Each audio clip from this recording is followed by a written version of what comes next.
नमस्कार, मैं हूं आपका दोस्त विजय विद्रोही। हमारे खास कार्यक्रम विजय फैक्टर में आप सबका स्वागत है। तो बिहार में जो चुनाव आयोग की मशक्कत चल रही है, गहन रिवीजन हो रहा है, उसका पहला चरण खत्म हो गया है और पहले चरण के अंदर करीब 1 करोड़ वोटरों से बीएलओ संपर्क नहीं कर पाए हैं। या तो घर बंद मिले, ताला मिला, या घर पर नहीं मिले, या पता लगा कि वो रोजगार करने बाहर गए हुए हैं। तो बड़ा मतलब क्या निकलता है?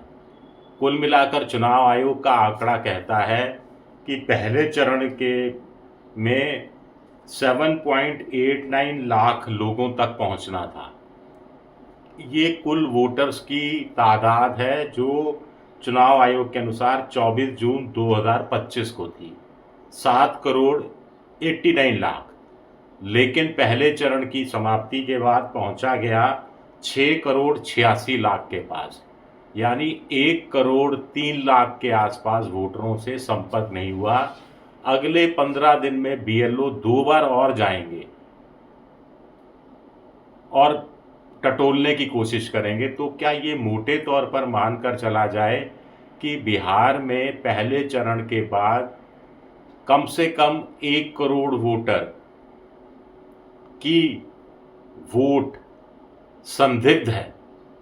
हम ये नहीं कह रहे कि ये वोटर हैं, इनका नाम कट जाएगा, लेकिन संदिग्ध हो गया है। अब बाकी बचे हुए जो वोटर हैं उन्होंने फॉर्म ले लिया है, लेकिन फॉर्म भरकर सिर्फ 38 लाख ने ही वापस किया है।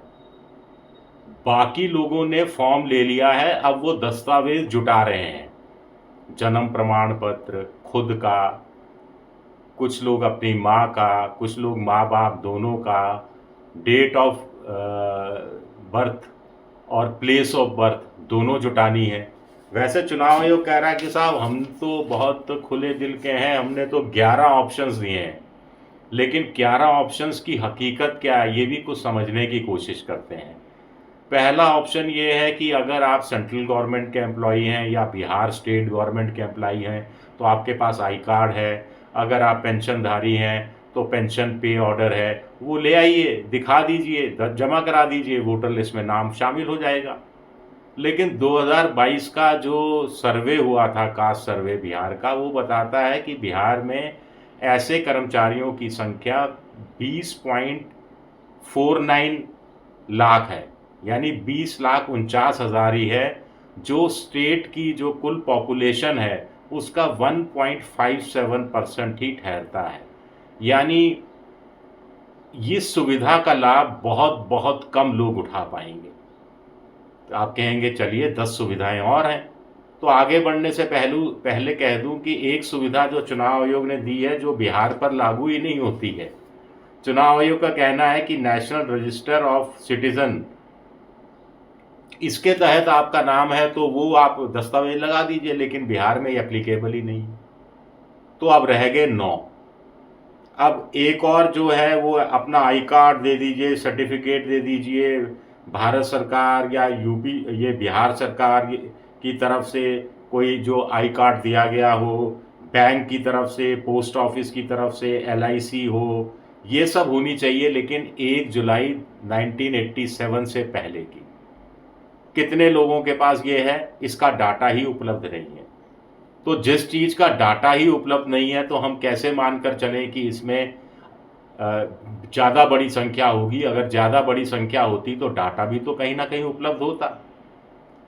चलिए बर्थ सर्टिफिकेट दे दीजिए साहब। लेकिन बिहार के अंदर देखिए, एक तो रजिस्ट्रार जनरल ऑफ इंडिया ने ये डाटा सन 2000 से इकट्ठा करना शुरू किया था। इससे पहले तो रजिस्ट्रार जनरल ऑफ इंडिया भी बर्थ का सर्टिफिकेट कितनों के पास है, कितनों का नहीं है, ये डाटा भी इकट्ठा नहीं करता था। बिहार में जो उस साल जितने लोग पैदा हुए थे उसका सिर्फ 3.7% का ही बर्थ सर्टिफिकेट था। सन 2000 की बात है, सिर्फ 3.7% के पास ही बर्थ सर्टिफिकेट था। आप कहेंगे ये तो 2000 का था, सन 2000 का, अभी तो बहुत फर्क पड़ गया 2025 तक। तो बिल्कुल 2025 तक फर्क पड़ गया। लेकिन 2025 में जो 18 साल का होगा वही तो वोट देने के लिए हकदार होगा। और अगर आप 2025 में 18 साल प्लस हुए हैं तो यानी आपकी पैदाइश 2007 की होनी चाहिए कम से कम। अब 2007 की क्या स्थिति थी? 2007 में बिहार में जितने बच्चे पैदा हुए उसका सिर्फ 25% के पास ही बर्थ सर्टिफिकेट हुआ। ये तादाद थी कुल मिलाकर 7.13 लाख। तो 75% के बाद हर 4 में से 1 के पास ही बर्थ सर्टिफिकेट है। तो कैसे होगा काम? चुनाव आयोग कह रहा है अरे छोड़िए साहब ये सब चीज़ें, पासपोर्ट ले आइए, पासपोर्ट दिखा दीजिए, जमा कर उसका वो स्कैन करके दे दीजिए, वोटर आई कार्ड बन जाएगा।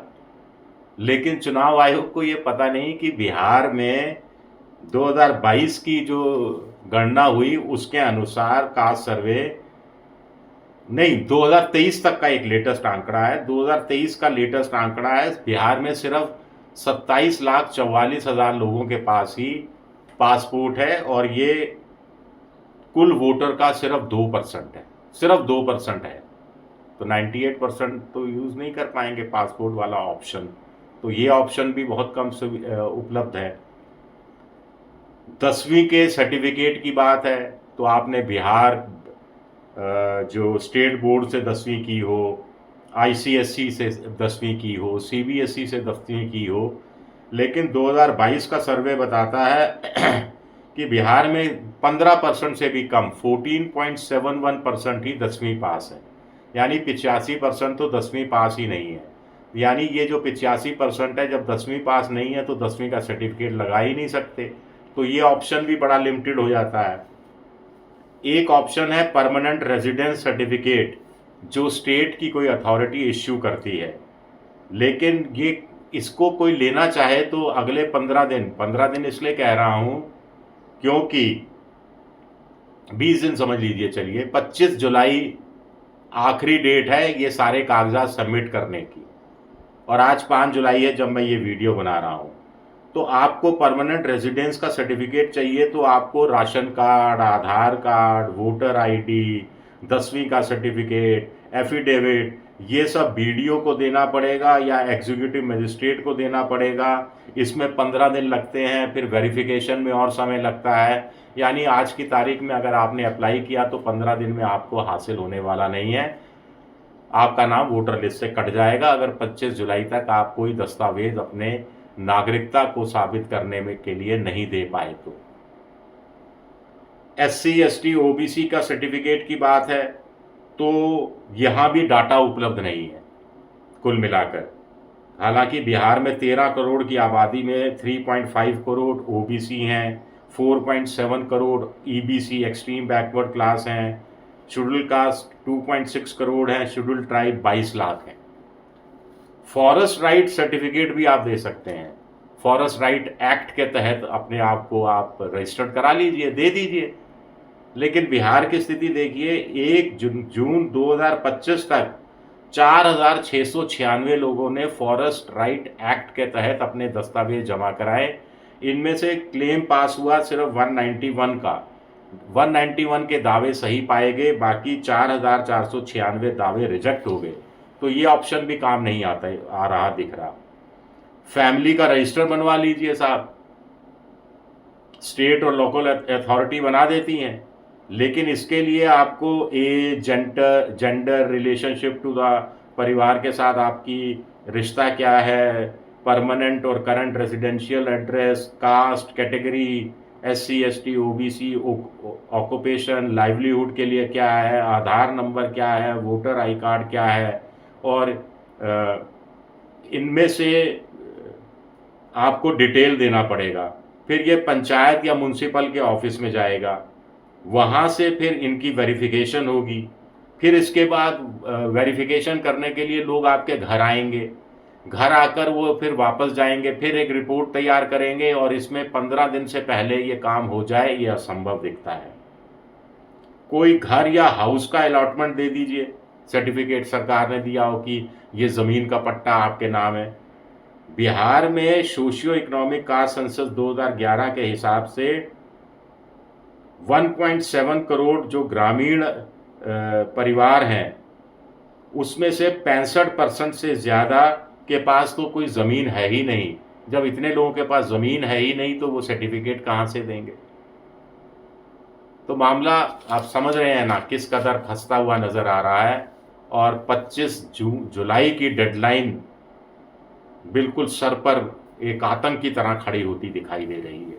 शुक्रिया मेरा ये वीडियो देखने के लिए, बहुत बहुत शुक्रिया।